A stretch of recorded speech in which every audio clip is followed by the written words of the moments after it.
On the demand side, I mean, it's really firing on all cylinders. With the advent of AI, we can now take that data and kind of turn it into, answers. Occupancy went up globally in senior housing by about 70 basis points, which is really, kind of incredible. I think, we're on roughly track to produce maybe a 200 basis point print this year.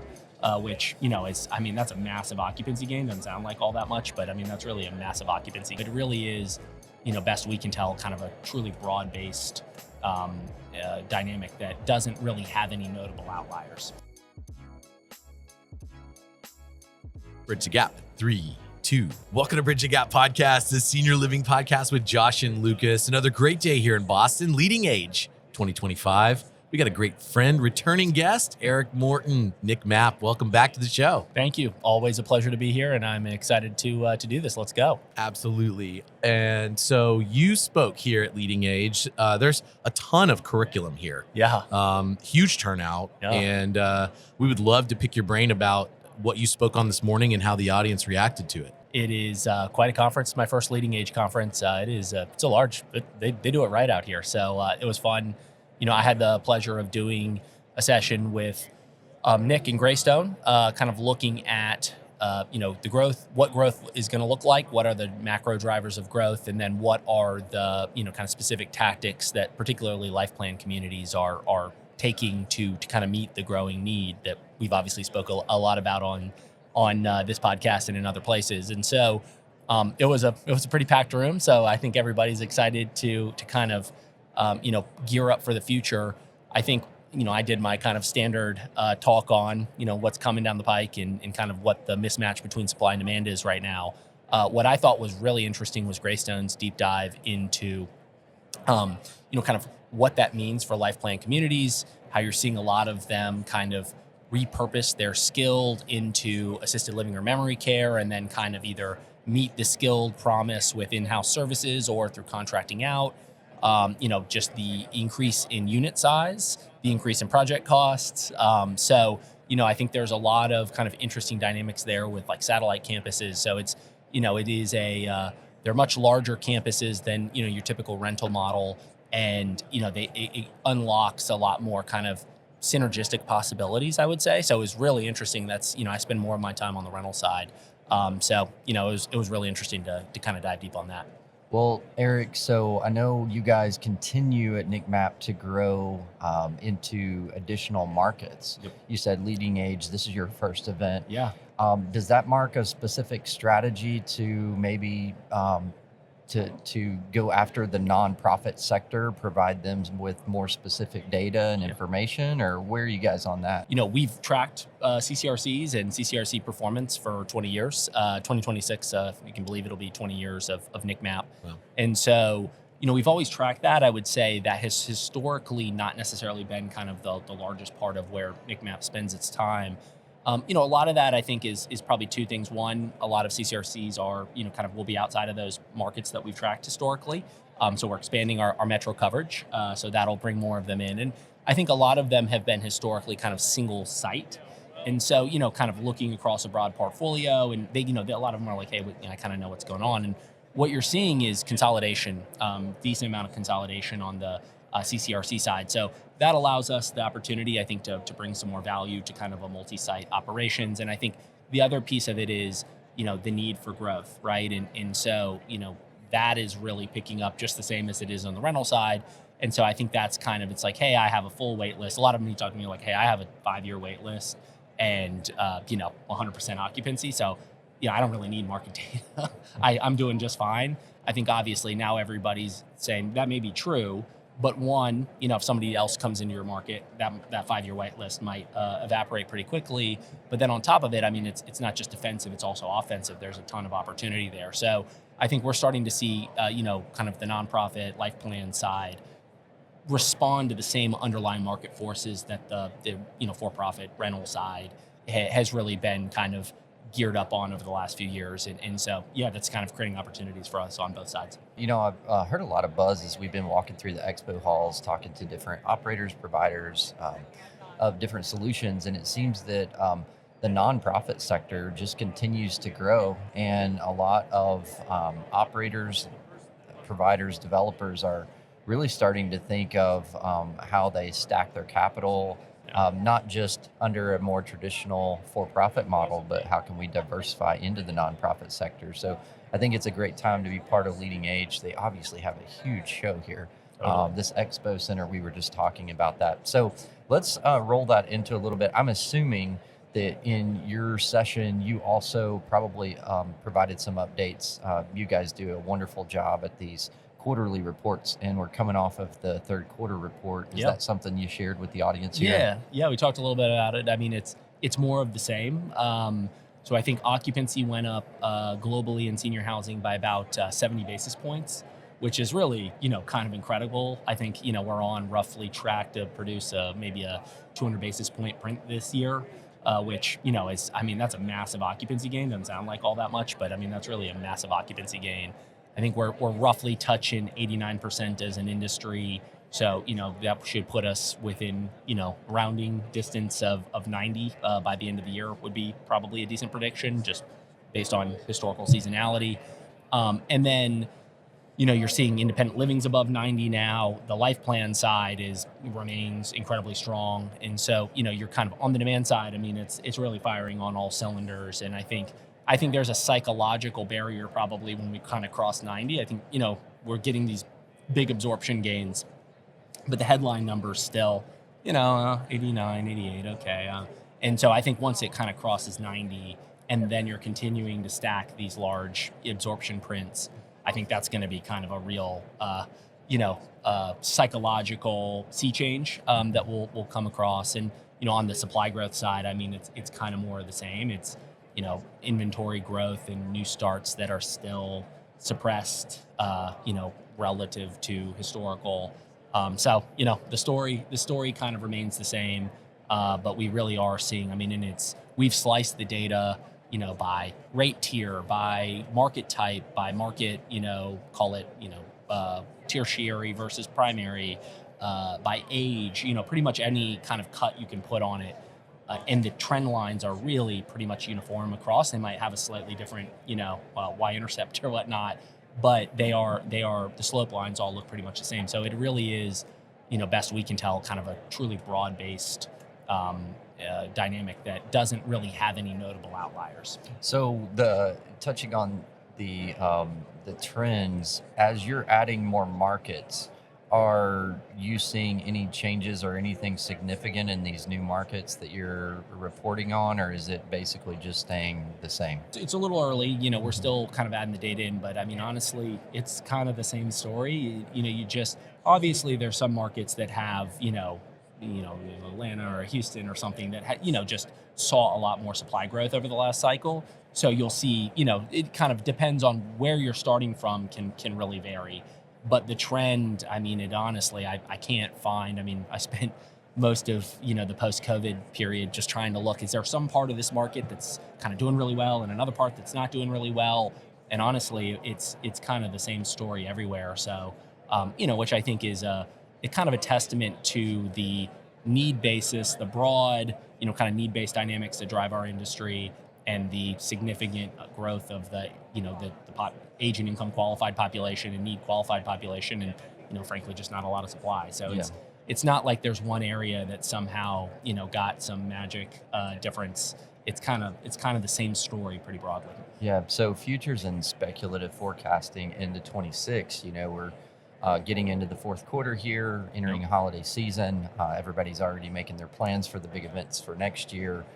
Seems like excitement, but what would your speculation be? Yeah, I think it will continue to be. Last NIC was, I think, the second highest attendance for any fall NIC, which is I think the second highest attendance in all of NIC history. I think I've heard similar things here. I don't have as much inside baseball here as I do on the NIC side, but I think everybody's kind of seeing it. Buildings are filling up.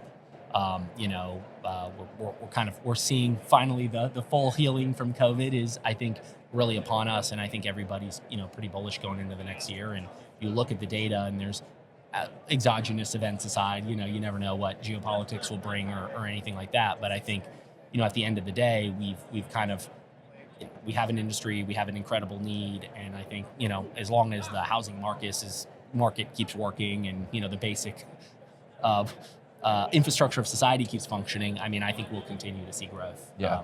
That's pretty significant. Yeah, Lucas, these market updates, I don't think how lucky sometimes our audience is or realizes that they are, that we get to have these one-on-one conversations with Arick and his team in this partnership. It's very, very, very valuable information. It is. And so I'd like to ask a question about, so we're at LeadingAge.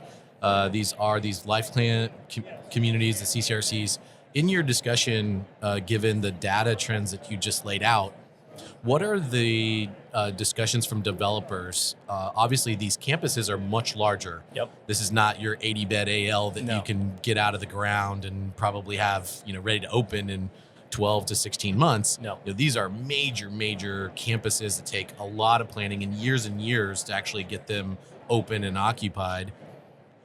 Given that the occupancy is increasing, what are the discussions? Are they thinking expansions, renovations, acquisitions, or is it everything on the table right now? I think it's pretty much everything on the table. So we saw some really interesting data from Greystone on kind of the number of new CCRCs that are new life plan communities that are open. I think the last 2 years it's been like 1 or 2. Really? Yeah, and prior to I would say prior to that, it was prior to COVID, and even a little further back in the cycle, it was 5 or 10 a year. Wow.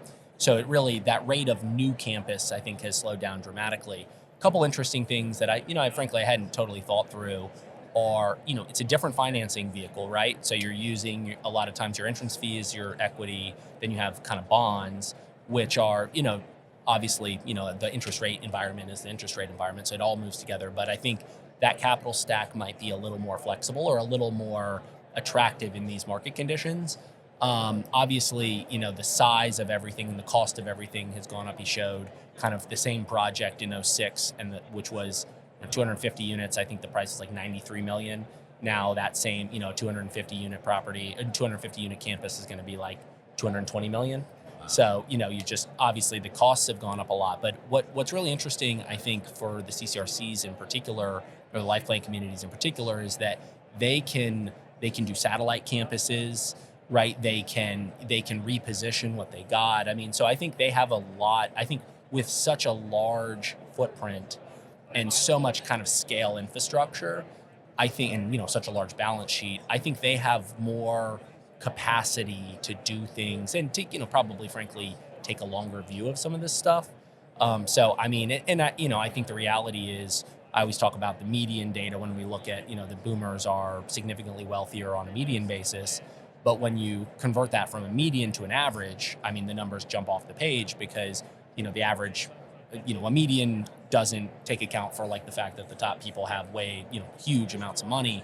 And so I think, in general, there's a whole gradient to the life plan segment, but in general, that tends to be a more affluent consumer. So I think that, in a way, they might be better positioned to kind of expand demand or to expand to meet demand than even the rental model is. Even though the rental model is a little more agile, it's smaller, it's less risky, it's it's less risk in terms of the amount of balance sheet risk you're taking.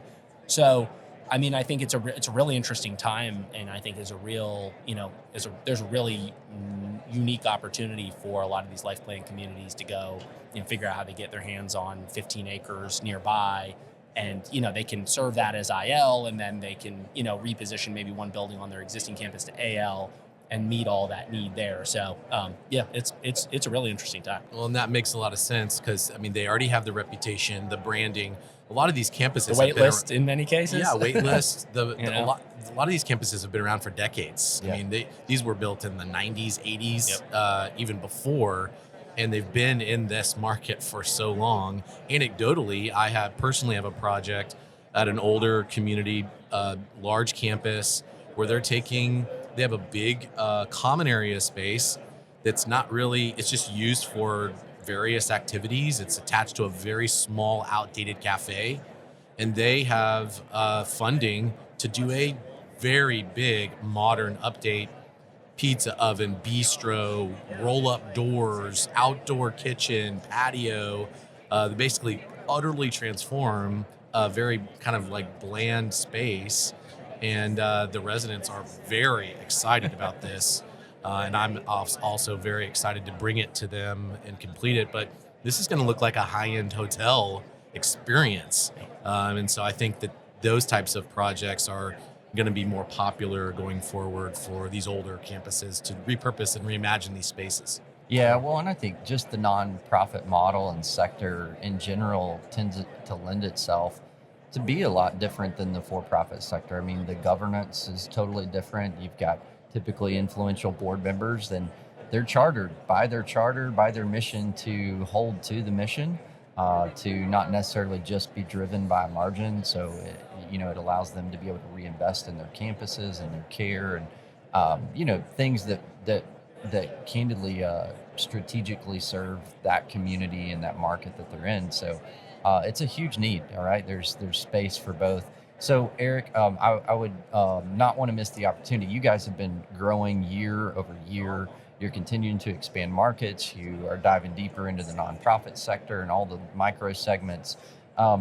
Any little teaser on anything that might be ahead for you guys in 26 Sure. that you could let us in on? Sure. Yeah. I mean, we're adding more markets, which I mean I think is something that we frankly should have done some time ago. So apologies for that, but we're no time like the present. So we're doing that. We've stood up a financial benchmarking capability. We've added these kind of basically digests that give you a strategic analysis of what's happening around your community that I'm absolutely thrilled about. And I think where not to sound trite here, but where we're really spending a lot of our time is in historically NIC MAP has provided a lot of data, and with the advent of AI, we can now take that data and kind of turn it into answers. Sure. And so, we're really spending a lot of time in there. I mean, we have a new tool that's coming out. We have people are using, beta access to it right now.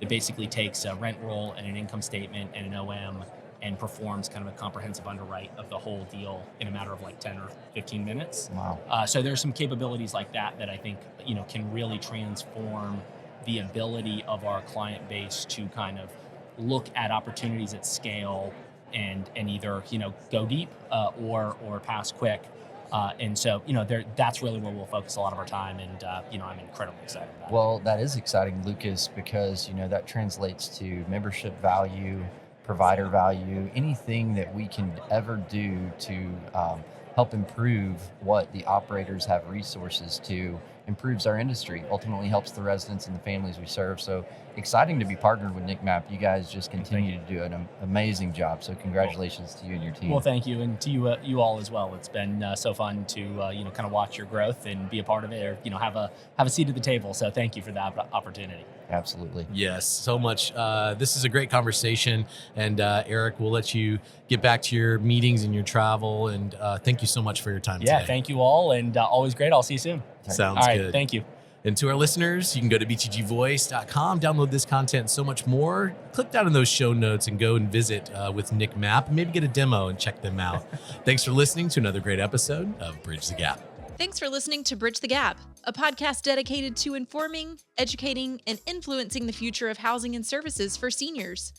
This show is powered by our sponsors Align, NIC MAP, ProCare HR, Sage, Gibson Insurance, Hamilton Captel, ServiceMaster, The Bridge Group Construction, and Solinity, and produced by Solinity Marketing. Connect with the BTG Network team and use your voice to influence the industry by visiting btgvoice.com.